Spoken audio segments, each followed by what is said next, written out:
sheekadu waxay inoo maraysay gabadhii ooynayso uguna sheekaysay idinka guriga lahaa wax dhaxoo soo maray ee walaashay dhawaato maahan isdajiya waxbaha ooynin wax kasta aniga xalinay lacag soo maahan aniga ku siinay yaaqay diyaar waa ka cabsaneen marka hore ii kalsoonow anigana isoo raac aniga guriga ayaan aadina labadeenaba wax dhibaatana kuma soo gaarayo aha yaaqay صباح waxaan ku dhahay oo kaliya inaad sameeyso ayaa loo baahan yahay wad gartay Soomaaliya dharka iska bedelaysa guriga idin raacaysa sawir ayaan ka soo qaadaya okay wax kasto uu sheegay iyada way ogolaatay ugu dambeyn wuxuu dhahay ha oonin ilintaan faraha badan iska tir qof caadi ah iska dhig inaha baata ayaa loo baahan yahay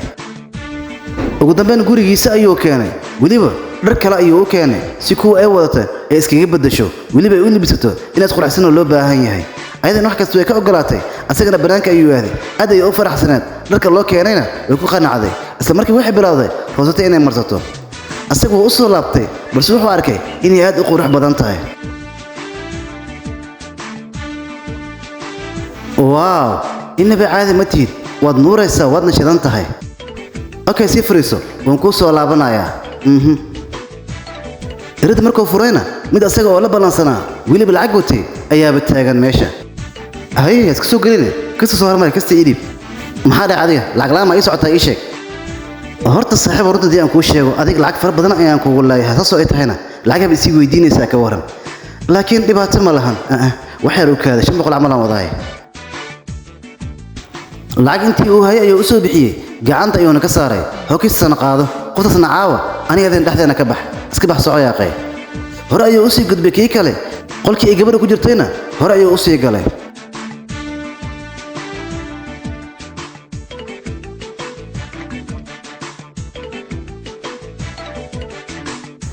ayada way yaabtay isla markii waxay u disay kaamirada way ugu sawir lahayd sawir ma dhahday ha sawirka aaway maya ma sawir ma jiray yaaqay ninkaas lacag ayuu qaatay wuxuuna iska baxay indhaha ayay taagtay aad ayuu naxday caawa aniga ayaa ku leh waan wada seexanayna labadeenaba maya in badan ayay diidaysay laakiin asaga kama uusan yeelin kii kale banaanka ayuu taagnaa buuqooda ayuu maqlaayay isla markiiba xog ayuu u soo galay qolka markii hore inuu gatay ayuu ku fikiray si lacag loo helo laakiin hadirtaan weela qaraaraatay maxay tahay waxa sameynaysa kama ogolaana aniga wax baan kaga tagay qiso adiga lacagtida haystay kadib waxay leedahay iska baxso maahan taasi macquul maahan lacag far badan oo ku leeyahay qoftan caawa aniga iska lacagta iga qaatay adiga hasbaran baa dilaacas maya qabsa lacagtaada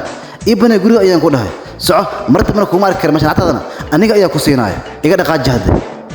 hay hortaana gooway gabadhu wax meeshka dhacay ay maqlaysay aad ay indhaha u sii taagtay naxtin iyo makaak fajacayba ku noqotay wiilkii ay soo raacday xaka baxsado ugu dambeyn uu yimid asagoo waliba idin raali gelinaya wax kasta uu sameeyay oo sheegay inuu aad ugu xun yahay hadda ma ogashay labadeena inaan isdhex galno waliba aniga aan ku guursado rinjigna aan ku mariyo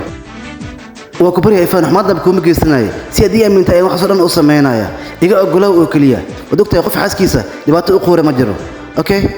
waayahay iyada way ogolaatay asagana wuu ku farxay maadaama halkiisa ay qaadatay hadda baan isguursanaynaa soo istaag diyaar ayaan ku ahay waayahay ugu dambeyn meesha isku guursanay muddo u yaqaan ayay tageen rinjigiina madax ayuu u mariyay sidaas ayay isku noqotay ayadan aad ayay u faraxday sidoo kale asagana aad ayuu u farxay maanta uu ku sameyn rabina meesha ayuu ku dhamaatay waad ku maastaa daawashadaada hadaad ka cusubtahay sheekooyin saraxafna fadlan follow soo dheh mahadsanid